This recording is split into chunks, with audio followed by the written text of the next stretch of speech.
आज हम आप लोगों को 3 ऐसी फसलों के बारे में बताने जा रहे हैं जिनको अगर आप लोग लगाते हैं और सभी बातों का ध्यान रखते हैं तो जो आपकी किस्मत है ये बदल सकती है और बहुत जल्दी बदल सकती है। पर किस्मत ऐसे ही नहीं बदलती है, उसके लिए आपको करनी पड़ती है मेहनत और आप लोगों को रणनीतियाँ बनानी पड़ती हैं ताकि आप लोग अंत में जाकर के सफल हो सके। और ये जो तीनों फसलें हम आप लोगों को बताएंगे, जिस तरीके से हम आप लोगों को बताएंगे लगाने के लिए, उस तरीके से आप लोगों को लगाना रहेगा, उसकी देखभाल करनी रहेगी और जब आपकी फसल तैयार होगी तो उस समय उसका जो मार्केट में रेट होगा ये बेहतर मिलेगा, जिसकी वजह से आप लोग एक बेहतर पैसा कमा सकते हैं। देखिए, अगर आप लोगों के पास बहुत ज़्यादा पैसा नहीं है लागत में डालने के लिए तो आप इन फसलों को लगा सकते हैं, या अगर आप चाहते हैं कि कोई ऐसी फसल लगाएं जो कि जल्दी से जल्दी पैसा देना शुरू कर दे, तब भी आप लोग इन फसलों को लगा सकते हैं। और दूसरी चीज़, अगर आप लोगों के पास ज़्यादा खेत नहीं है या आप लोग बाहरी लेबर अरेंज नहीं कर सकते हैं, कम में करना चाहते हैं, तो भी आप लोग इन तीनों फसलों को लगा सकते हैं। और जब हम ये वीडियो बना रहे हैं तब अगर आप लोग इस तीनों फसलों को लगाते हैं तो आप लोगों को जो रेट मिलेगा बहुत बेहतरीन रेट मिलने वाला है। तो ये फसलें तीनों कौन सी है और किस रणनीति के तहत आपको लगाना है, इसकी देखरेख करनी है ताकि आपको बेहतर जो उपज है और बेहतर रेट मिल सके। नमस्कार, मैं हूं देव मौर्य और आप लोग देख रहे हैं स्मार्ट किसान यूट्यूब चैनल। अगर अभी तक आप लोग स्मार्ट किसान यूट्यूब चैनल को सब्सक्राइब नहीं किए हैं तो सब्सक्राइब करके बेल का आइकन दबा दीजिए, जिससे आप लोगों को खेती बाड़ी से संबंधित सही, सटीक और व्यवहारिक जानकारी समय समय पर मिलती रहे। अब ये जो तीनों फसलें हैं आप लोग किस समय लगाएं, देखिए सबसे पहले हम आप लोगों को थोड़ा सा ब्यौरा बता दे रहे हैं ताकि आप लोगों को अच्छी तरीके से समझ में आए कि जो चीज़ें हम बता रहे हैं यह वर्क करेंगी कि नहीं करेंगी। जब हम ये वीडियो रिकॉर्ड कर रहे हैं तो सितंबर का दूसरा सप्ताह चल रहा है और जो बारिश है यह ख़त्म होने वाली है।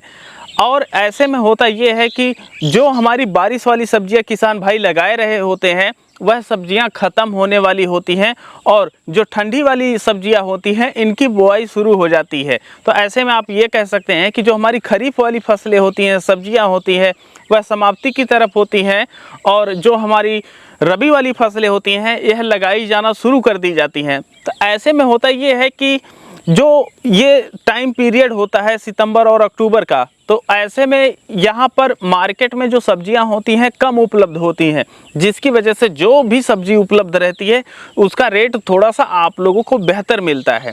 अब यहाँ पर ये जो तीनों फसलें हम आप लोगों को बता रहे हैं इनका जो टाइम पीरियड है ये काफ़ी कम है, जो फसल की अवधि होती है यह काफ़ी कम समय में तैयार हो जाती है, जिसकी वजह से ये जो ट्रांजिशन का पीरियड है इसी पीरियड में जब रेट बढ़ा हुआ होता है तो आपकी फसल आ जाएगी, जिसकी वजह से आप लोगों को बेहतर रेट मिलने वाला है। सबसे पहली जो हमारी फसल है यह है पालक की खेती। अगर आप लोग पालक की खेती करना चाहते हैं, सितंबर के महीने में करते हैं तो रेट तो बेहतर मिलेगा। रेट क्यों बेहतर मिलेगा ये हम पहले ही आप लोगों को बता चुके हैं।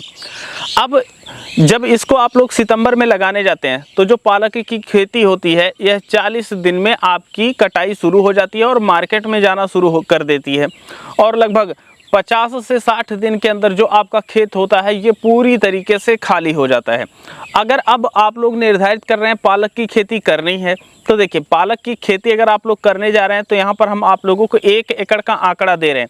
सबसे पहले हम आपके पास ये मान लेते हैं कि 1 एकड़ का एरिया है जो पूरी तरीके से समतल है, तो सबसे पहले आप लोग उसकी एक बार जुताई करवा दीजिए। आप जुताई करवा दिए हैं, उसके बाद जो आपका NPK 12-32-16 आता है उसको आप लोग 50 से 60 kg लेकर के पूरे एरिया में डाल दीजिए। अब जो आपकी पालक की बीज होती है 5 से 6 kg लेकर के पूरे खेत में उसको बिखेर दीजिए, जैसे आप लोग गेहूं की बुआई करते हैं सेम उसी तरीके से। और ऐसा करने के पश्चात आप लोग जो आपका रूटावेटर है उसकी सहायता से हल्की जुताई करते हुए मिक्स कर दीजिए। अब ये आपका जो कार्य है ये संपन्न हो गया है। लेकिन जब आप लोग अगेती पालक की खेती करने जाते हैं तो उसमें खरपतवार बहुत ज़्यादा होंगे बारिश हो जाने की वजह से, तो हमें खरपतवार नियंत्रण अभी करना होगा। तो हम लोग जो हमारा पेंडामेथिलीन आता है उसका स्प्रे कर देंगे और जब हम पेंडामेथिलीन का स्प्रे कर देंगे तो जो हमारी सीजनल खरपतवार होती है वह जब तक उगेगी तब तक जो हमारी पालक है यह काफ़ी ज़्यादा विकास कर चुकी होती है, जिसकी वजह से हमें खेतों में बहुत कम खरपतवार देखने को मिलते हैं। अब आपकी जो पालक है 40 दिन में लगभग कटने को हो जाती है। आप लोग उसे काट करके, और जब मार्केट में पालक कम रहती है तब जा करके बेच करके एक अच्छा पैसा कमा सकते हैं। और जो इसका रेट उस समय मिलेगा लगभग 15 से लेकर के 25 रुपये प्रति केजी देखने को मिल जाता है।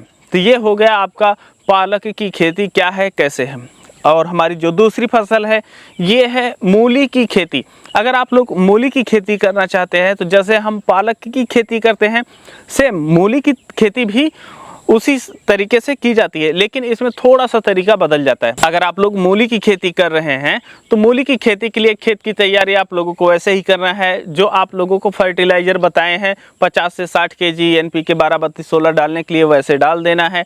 और जो मूली की बीज लगती है यह आपकी लगेगी लगभग 4 केजी 4.5 केजी के आसपास 1 एकड़ में लगती है। सेम जैसे गेहूं आप पूरे खेत में फेंकते हैं वैसे मूली भी पूरे खेत में फेंक दिए और उसके बाद मिक्स कर दिए।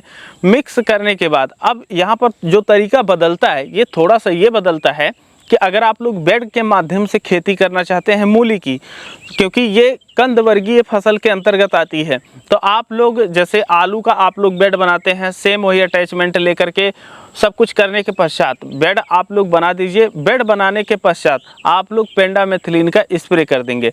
अब यहाँ पर एक एक बीज का बुआई किया नहीं गया है, तो ऐसे में काफ़ी सारी जो बीज होगी आपकी बेड में चली जाती है और नालियों में भी रहता है, लेकिन उससे कोई दिक्कत नहीं है। सबसे कम खर्चे में आपकी जो मूली की खेती है ये हो जाती है। इस तरीके से आप लोग मूली की खेती कर सकते हैं। पर जो हमारी तीसरी फसल है, तीसरी फसल में हम आप लोगों को बताने जा रहे हैं धनिया की खेती। अब जो धनिया की हमारी खेती होती है, जैसे हमारी मूली की खेती हुई, पालक की खेती हुई, उसी तरीके से हम लोग धनिया की भी खेती कर सकते हैं, लेकिन इसमें आंकड़े थोड़ा सा बदल जाते हैं। अब ये जो आंकड़े होते हैं, अब मान के चलिए कि अगर आप लोग धनिया की खेती करने जा रहे हैं तो आप लोग एक बार जुताई कर दिए और उसके बाद जो NPK 12-32-16 आता है 50 से 60 केजी डाल दिए। अब जो धनिया के बीज होते हैं ये 2 पार्ट में होते हैं, इसमें 2 दल होता है। मतलब एक धनिया का गोल अगर आप बीज लेते हैं तो उसको जब आप लोग ऐसे हल्का सा रगड़ेंगे, जैसे एक लकड़ी का पटरा ले लीजिए और उसके ऊपर जो धनिया का सीड होता है रख करके हल्का सा रगड़ देंगे, जब वो कुरकुरी रहेगी तो 2 पार्टों में टूट जाती है और उसमें 2 अंकुरण निकलते हैं। तो इस तरीके से आप लोगों को धनिया के बीज को तैयार करना है और जो आप खेत तैयार किए हैं उसमें धनिया को ले जा करके डाल देना है। जो धनिया का बीज आप डाल दिए हैं तो अगर आप लोग चाहें तो जैसे मूली की तरह बेड तैयार करना था उसी तरीके से बेड भी तैयार कर सकते हैं।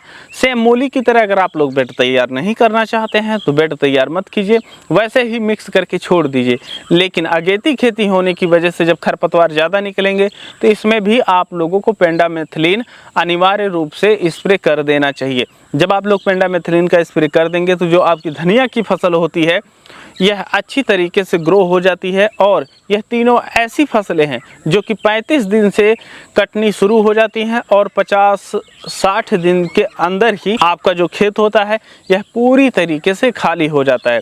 अब बात आती है कि अगर हम इन तीनों खेतियों को करते हैं तो हमारी जो लागत है ये कितनी आ जाती है और हमें लगभग कितनी कमाई होती है। तो देखिए ये सभी खेतियां करने में ज़्यादा से ज़्यादा आप लोगों का 8 से 10 हज़ार रुपया लगेगा लागत। हम ये बढ़ा करके ही आप लोगों को बता रहे हैं। अगर आप लोग अपने से सब कुछ कर लेते हैं तो 5,000 में भी आप लोग ये काम कर सकते हैं। अब जो इनका उत्पादन होता है, जैसे अगर आप धनिया की बात करें, मूली की बात करें और पालक की बात करें, क्योंकि अगेती है ये मुख्य फसल है रबी के लिए, ठंड के लिए, तो जब आप लोग अगेती करते हैं तो आप लोगों को प्रोडक्शन कम मिलता है। तो इस वजह से आप ये मान के चलिए कि जो आपका धनिया है यह 50 से 60 क्विंटल, पालक 50 से 60 क्विंटल और जो मूली है 70 से 80 क्विंटल का आप लोगों का उत्पादन होगा और लगभग आप लोगों को 20 रुपये के आसपास प्रति केजी रेट मिल जाएगा। और अगर आप लोग बेच देते हैं तो उत्पादन गुणे 20 कर दीजिए और आप लोगों को लगभग देखेंगे कि 1 लाख रुपया 40 से 50 दिन में बहुत ही आसानी से आप लोग कमा सकते हैं। ये चीज़ें बड़े किसानों के लिए बहुत छोटी लग रही होंगी, लेकिन जिन किसान भाइयों के पास ज़्यादा बजट नहीं है या ज़्यादा खेत नहीं है या ज़्यादा समय नहीं है, उन लोगों के लिए ये जो फसलें हैं काफ़ी बेहतर हैं और कम समय में ही उन्हें एक बेहतर मुनाफा दे देती हैं। तो अगर ये फसलें आप लोग लगाने जा रहे हैं या जब बरसात ख़त्म होने वाली होती है तब आप लोग लगा करके अगर अच्छा रेट प्राप्त किए हुए हैं तो कमेंट सेक्शन में अपना अनुभव शेयर करें, जिससे जो किसान भाई करने जा रहे हैं वो भी आपके जो अनुभव हैं उनका लाभ उठा सकें। बाकी अगर आप लोगों को और किसी टॉपिक पे वीडियो चाहिए तो हमें बताइए, हम उसको भी लेकर के आएंगे। बाकी हम मिलते हैं आप लोगों से एक नए वीडियो में, तब तक के लिए चलते हैं। जय जवान जय किसान।